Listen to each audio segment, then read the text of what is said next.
1. Analisis data. Analisis data itu ada dua variabel.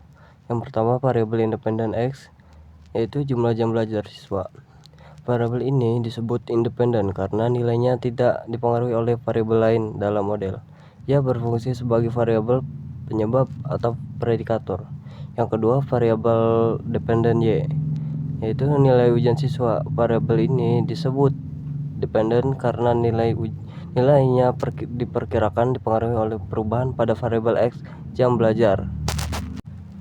Tujuan penggunaan regresi linear sederhana adalah untuk mengetahui dan mengukur seberapa besar pengaruh jumlah jam belajar X terhadap nilai ujian Y, serta membangun model matematis yang dapat digunakan untuk memprediksi nilai ujian siswa berdasarkan jumlah jam belajar tertentu.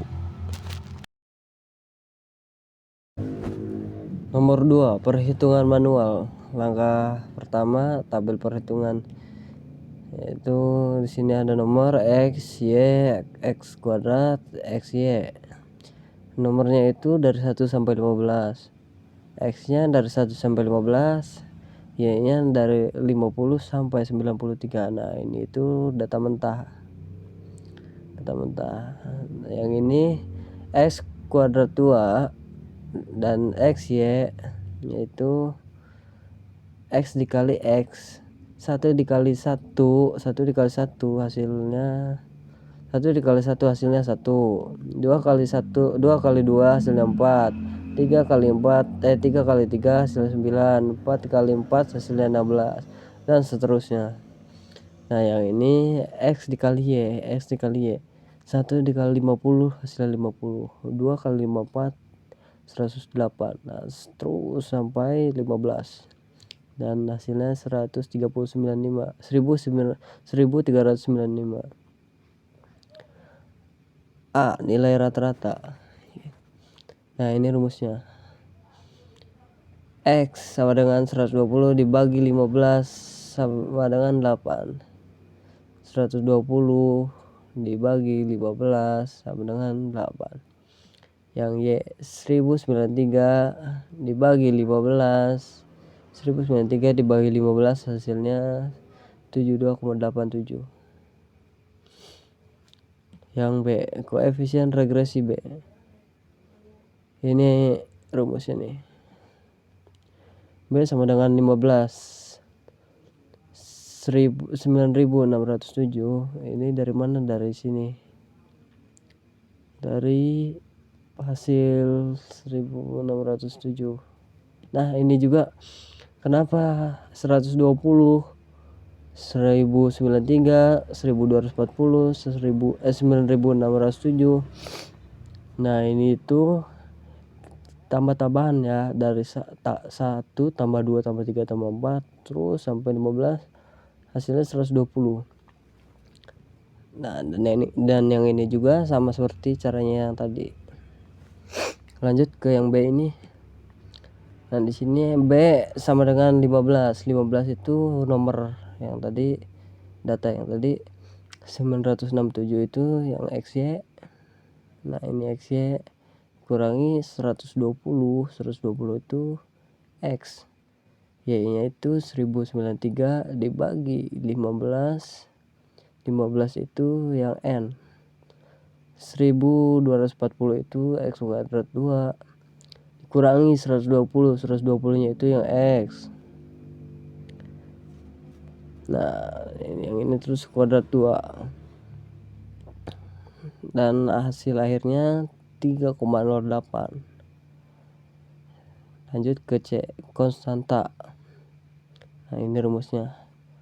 A sama dengan 1093 kurangi 3,08, 120 dibagi 15. Nah, ini hasil akhirnya 48,21. Lanjut D, persamaan regresi. Y sama dengan 48,21 tambah 3,08 X. Nah, ini itu dari mana? Dari sini perhitungan yang tadi. Ini itu yang Y dan yang ini yang X. Artinya setiap penambahan 1 jam belajar diperkirakan meningkatkan nilai ujian sebesar 3,08 poin. dengan nilai dasar konstanta sebesar 48,21 pada saat jam belajar sama dengan 0. Verifikasi manual Y prediksi versus Y aktual. X dari 1 sampai 15, Y aktual 50 sampai 93, yang Y prediksi dari 51,29 sampai 94,44. Nah, ini kenapa hasilnya seperti ini? Kita hitungnya dengan cara ini nih. 48,21 ditambah 3,08 dikali 1, hasilnya 51,29. Terus yang 2, 48,21 ditambah 3,08 dikali 2, hasilnya 54,37. Terus sampai yang nomor 15, terlihat bahwa nilai prediksi Y sangat mendekati nilai aktual Y. Untuk seluruh data menunjukkan bahwa garis regresi yang diperoleh cukup baik dalam mempresentasikan hubungan antara jam belajar dan nilai ujian. Yang keempat, visualisasi. Berikut adalah scatter plot data aktual beserta garis regresi linear yang diperoleh dari persamaan Y 48,21 yang X 3,08. Nah, ini grafik regresi linear sederhana. Bagaimana cara membuat grafik seperti ini? Nah, saya di sini menggunakan aplikasi Visual Studio Code. Di sini saya menggunakan aplikasi Visual Studio Code.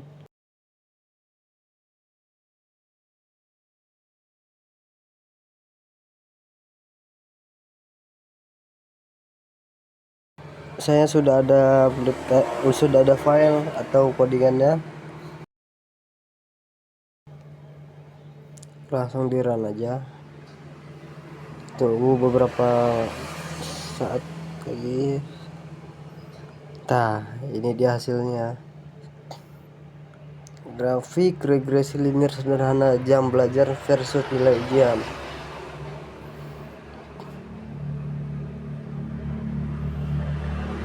Ya, ini itu data aktual. Yang garis merah itu garis regresi Y. Yang bintang itu prediksi 16 jam. Demikian presentasi dari saya mengenai regresi linear sederhana pada mata kuliah data mining. Dari hasil analisis yang telah dilakukan, dapat disimpulkan bahwa terdapat hubungan yang kuat antara jumlah jam belajar dengan nilai ujian siswa. Hal ini dibuktikan dengan persamaan regresi Y sama dengan 48,21 ditambah 3,08 X, yang artinya setiap penambahan 1 jam belajar akan meningkatkan nilai ujian sebesar 3,08 poin. Selain itu, hasil prediksi untuk 16 jam belajar menghasilkan nilai 97,52 yang menunjukkan bahwa model regresi ini cukup akurat dan dapat diandalkan. Sekian presentasi dari saya.